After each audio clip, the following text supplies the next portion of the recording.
Hi everyone, welcome back to my channel. This is Jeline, and today's video we're gonna do a foundation review. The foundation that I'm gonna do a review on is this Beauty CO Seoul Pro Finish Foundation. It was sent to me along with few other products by Flawless and Glowing Skin, and they have a Facebook page. I'm gonna put the link in the description box below, and also they have a physical store located in Karama. I will also write the full address down in the description box. So let's get right into it. And this comes in a packaging like this. It just says Pro Finish Liquid Foundation. And then the color, you will find it right there. The shade that we're gonna do a review on is the number 23 Natural Beige. They only have two colors available, which is 21, the light beige, and 23, natural beige. It comes in this black plastic packaging. It's very handy, very convenient to travel with. Very Chanel-esque packaging for me. The brand is written down here, Beauty CO Seoul, and then at the back you will see Pro Finish Liquid Foundation with the color also 23 Natural Beige, SPF 50 PA+++, and then it says made in Korea. It's 30 ml or 1.01 fluid ounce. And to be honest, this brand is pretty new to me, so I did a little bit of research on its claims, and this is what I found. It's whitening, anti-wrinkle, SPF 50 PA+++.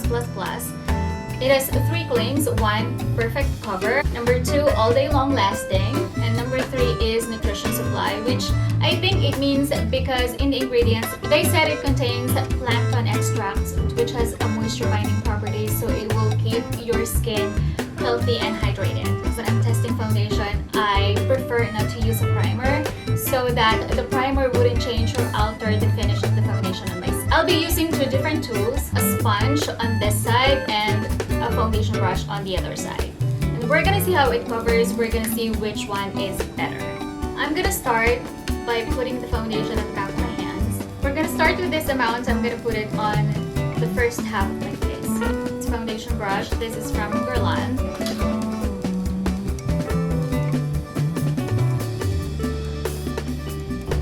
I have used this foundation for a few times already, and I quite like it.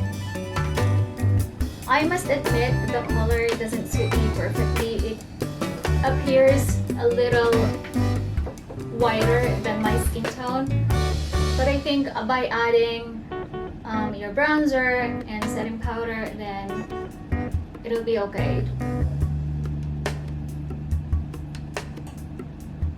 It doesn't feel sticky. I have dry skin, so if you have oily skin, you might have a different experience, but I can get away with this without setting any powder. It also doesn't feel heavy on my skin, and the finish is not too dewy and not too matte. So just the way I like it. It does have a natural skin-like finish. So that is how it looks like, me wearing the foundation on this side of my face. It is not sticky, not heavy on my skin, and I also love that it blends really well. Now I have some dry patches over here, and it does accentuate it a little bit. Now I'm gonna go ahead and put the foundation on the other side of my face, and we will be using a beauty blender or a beauty sponge. This is the Air Blender Sponge by Anna Kai.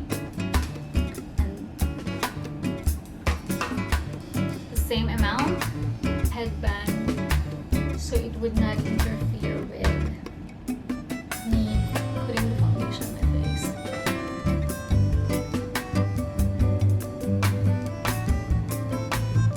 One thing I noticed when using this beauty blender, it does thin out the coverage a teeny tiny bit. Regarding coverage, I really think that this is in the light to medium coverage. Definitely not a full coverage foundation.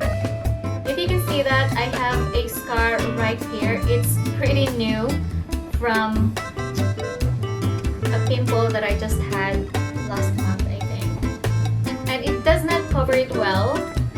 You can see there's still the shadow of the scar.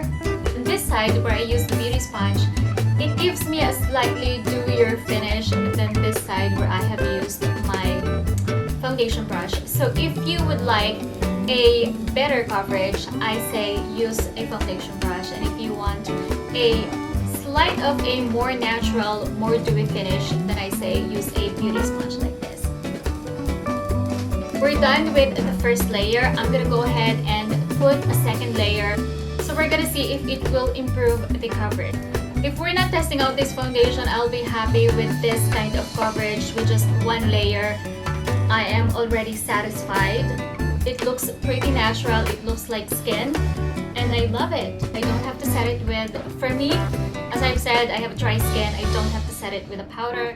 And now we're done with the second layer, and what I've noticed is that when I added the second layer, the foundation tend to move around. So you have to wait at least a few good minutes and let the first layer set before you added the second layer. Even with the second layer on, it doesn't feel heavy and it's not sticky on the skin. It wouldn't cover much of your imperfection. Now I'm gonna go ahead and finish the rest of my makeup, and then I'll get back to you with our final first impression review. I'm back with the full face of makeup on. As I've said earlier, this foundation is a teeny tiny bit lighter than my skin tone, but bronzing up and putting all this makeup on top of the foundation makes it a little better. I think it doesn't look odd anymore. It blends beautifully, and I can get away with using this color. I didn't use any powder on my face except on this area where I put my concealer on, because I need to set my concealer with a powder.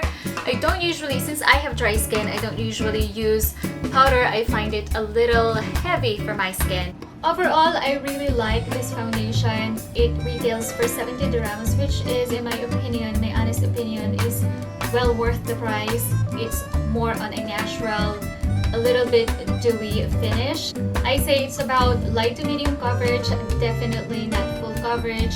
It will cover some minor imperfections on your face, but if you have a really prominent hyperpigmentation and scarring or dark scarring, it will not cover that up. You have to use a separate concealer for that. This foundation has SPF 50 PA+++. The downside of that is if you're going to take a flash photography, it might potentially cause a flashback. That was it. I hope you guys enjoyed this video, and I hope it has been helpful. Feel free to subscribe to my channel if you are not subscribed yet. Visit me on my Instagram page, Gforglitzy, for more constant and regular beauty reviews. Thank you so much for watching, and I'll see you on my next one.